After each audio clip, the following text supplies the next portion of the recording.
But let's start with breathing. So you could just notice that you may be breathing. Maybe you're not breathing. It's always useful. It's interesting to notice whether you're breathing or not. And you could notice that superficially, when you are breathing, then all seems to be going reasonably well, I would hope. I suppose in some cases, maybe you would say, no, it doesn't seem to be going well at all. But for most of us, most of the time when we check in with breathing, we say, yeah, it seems to be working. And so a lot of the time we just,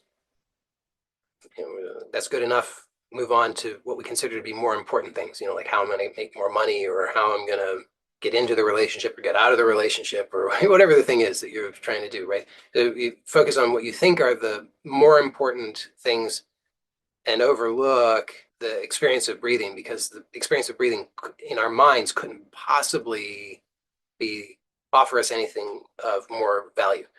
But let's just take a look and notice right now slightly a deeper level of the experience. So you could notice as you're breathing that mechanically there's a movement in which air comes into the lungs and air goes out of the lungs. So that's very superficial. Now, just ever so slightly deeper than that, you might notice that in order for this to really work, then that air has to actually be absorbed. So if the air just moved in and out of the lungs, that wouldn't really work.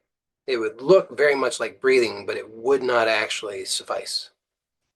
So what's necessary for breathing to work is that not only does air need to come into the lungs, but it actually needs to be absorbed.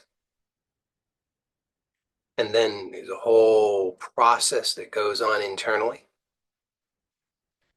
And then at the end of that process that's occurring internally, then there has to be an outward flow where the results of that process, which are not needed in this moment, are moved from the rest of the body into the lungs.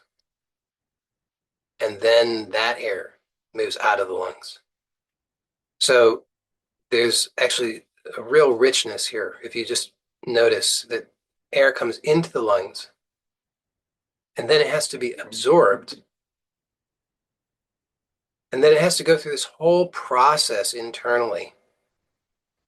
And we don't necessarily know or need to know what that process is, other than just to know that there's an intelligence in us that is able to do that so long as we don't interfere.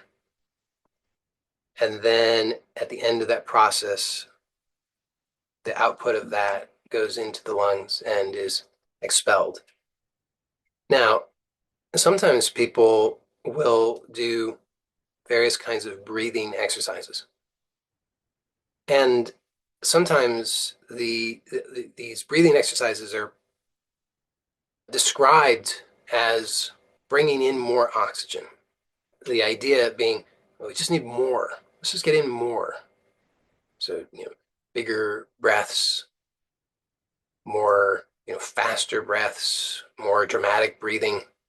The idea is there's not enough oxygen. We need more. We need more air, more, faster, bigger. Now, that may be uh, under certain circumstances that there are certain benefits to that. So I'm not in this moment, I'm not arguing against that, but I am just pointing out that that's a way in which many people think. It's a way in which many of us are taught to think. And yet, right now, for this exploration, the invitation that I'm extending to you is to look at this differently. What if it's not about more? What if it's about actually absorbing? Because again, if you just take in more air into the lungs, in and of itself, that does not necessarily translate into greater flow within you, because you could just be mechanically taking more air into the lungs and then pushing that air back out of the lungs, and it might not ever actually be absorbed into you. There might not actually be an exchange. There might not actually be an enhanced flow. So what if we instead were to focus on enhancing the flow by allowing for that absorption to occur?